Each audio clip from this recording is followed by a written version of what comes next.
Chapter 15, The Pokémon Phenomenon. Gotta catch 'em all. In the mid-1990s, a new franchise burst onto the scene and quickly captured the hearts and minds of gamers around the world. That franchise was Pokémon. Combining addictive gameplay, charming characters, and a compelling narrative, Pokémon not only became a mainstay in Nintendo's portfolio, but also a global cultural phenomenon. The inception of Pokémon was driven by Satoshi Tajiri's childhood love for collecting insects. In an era when urbanization was rapidly encroaching on rural areas, Tajiri aimed to recreate his experiences of nature and exploration for younger generations. Inspired by the idea of capturing and collecting creatures, Tajiri and illustrator Ken Sugimori created the original 151 Pokémon. Launched in 1996 in Japan for the Game Boy, Pokémon Red and Green, later known as Pokémon Red and Blue for international release, provided players with a unique RPG experience. The gameplay centered around capturing and training a variety of creatures called Pokémon and battling them against others. The game's tagline, "Gotta catch 'em all," reflected its core mechanic: the collecting and trading of Pokémon to complete your Pokédex, a comprehensive Pokémon encyclopedia. The games were an instant hit in Japan, sparking a nationwide craze. Sensing an opportunity, Nintendo, in collaboration with Game Freak and Creatures, established the Pokémon Company in 1998. Later that year, Pokémon Red and Blue were released in North America, igniting a similar frenzy and marking the beginning of a global phenomenon. The success of the Pokémon games was quickly followed by an animated television series, trading card games, movies, merchandise, and more, cementing Pokémon's place in popular culture. Characters like Pikachu, Bulbasaur, Charizard, and many others became household names. The television series, featuring Ash Ketchum and his trusty Pikachu, further popularized the franchise and introduced Pokémon to those who hadn't played the games. Beyond the original Red and Blue versions, the Pokémon series continued to evolve, with new games introducing new regions to explore, new mechanics, and new Pokémon to capture. Titles like Pokémon Yellow, Gold and Silver, Ruby and Sapphire, and many more graced various Nintendo handheld consoles, each bringing innovative features and expanding the Pokémon universe. In 2016, the franchise took another significant step with the release of Pokémon Go, a mobile game that used augmented reality to bring Pokémon into the real world. Developed by Niantic in collaboration with Nintendo and the Pokémon Company, Pokémon Go became a cultural phenomenon, encouraging players to explore their surroundings to catch Pokémon.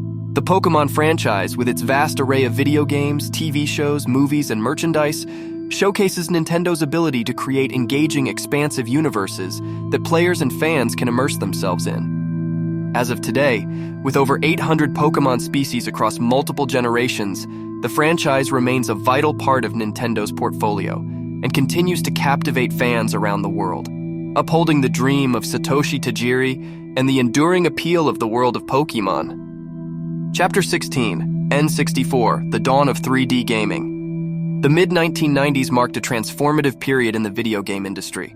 The era of 2D gaming was making way for a new dimension, a leap from sprite-based graphics to polygonal 3D. This shift required new hardware capable of rendering complex 3D environments and characters, and Nintendo stepped up to this challenge with the release of the Nintendo 64 in 1996. Named for its 64-bit central processing unit, the Nintendo 64 was a game-changer. Its advanced graphics and audio capabilities, coupled with its innovative controller design, ushered in a new era of immersive, interactive gaming. The controller, with its unique M-shaped design, introduced several novel features, most notably the analog stick. This stick allowed for 360-degree movement, a vast improvement over the standard D-pad, providing players with a new level of control in 3D space. The controller also included 4 C buttons used for camera control in many games, and a port at the back for accessories such as the Rumble Pack, which provided force feedback, enhancing the tactile experience of gameplay. Nintendo understood that compelling software drives hardware sales, and the N64 had a stellar lineup of games right from the start. Nintendo's first-party titles in particular demonstrated the full potential of the console. The most prominent among these was Super Mario 64. As Nintendo's flagship game for the N64, it took the familiar world of Mario and successfully translated it into a 3D environment. It was an instant success, praised for its open-world design, smooth controls, and the freedom it offered players. The game set new standards for 3D platformers and is widely considered one of the greatest video games of all time. Hot on the heels of Super Mario 64 was The Legend of Zelda: Ocarina of Time. This game not only reinvented the Zelda series for a 3D landscape, but also had a profound impact on the action-adventure genre. Ocarina of Time boasted an epic storyline, rich gameplay, and a vast, detailed world, capturing the hearts of fans and critics alike. The N64 was also known for its multiplayer experiences, with games like Mario Kart 64, Super Smash Bros., and GoldenEye, providing competitive fun for up to 4 players, a feature made possible by the console's 4 built-in controller ports. While the N64 didn't achieve the sales numbers of the Sony PlayStation, which dominated the market at the time, it left an indelible mark on the industry. The console's emphasis on 3D gaming, its innovative controller design, and its legendary game library pushed the boundaries of what was possible in video gaming. The N64 played a pivotal role in shaping the future of the industry, and its influence is still felt in the games and consoles of today. Chapter 17, Super Mario 64, Pioneering 3D Platforming.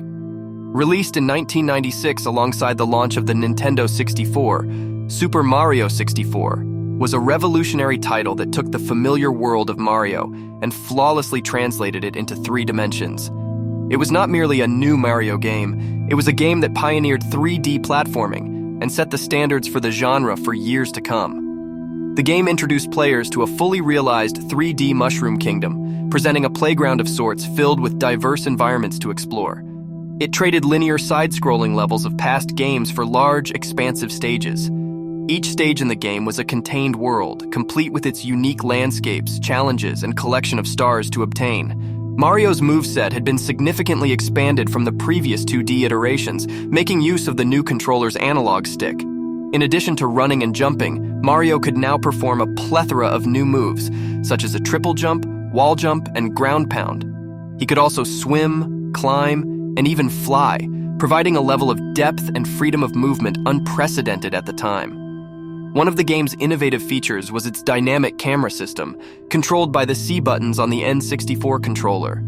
This system allowed players to adjust the camera angle to get a better view of their surroundings, a necessary feature in the game's complex 3D environments.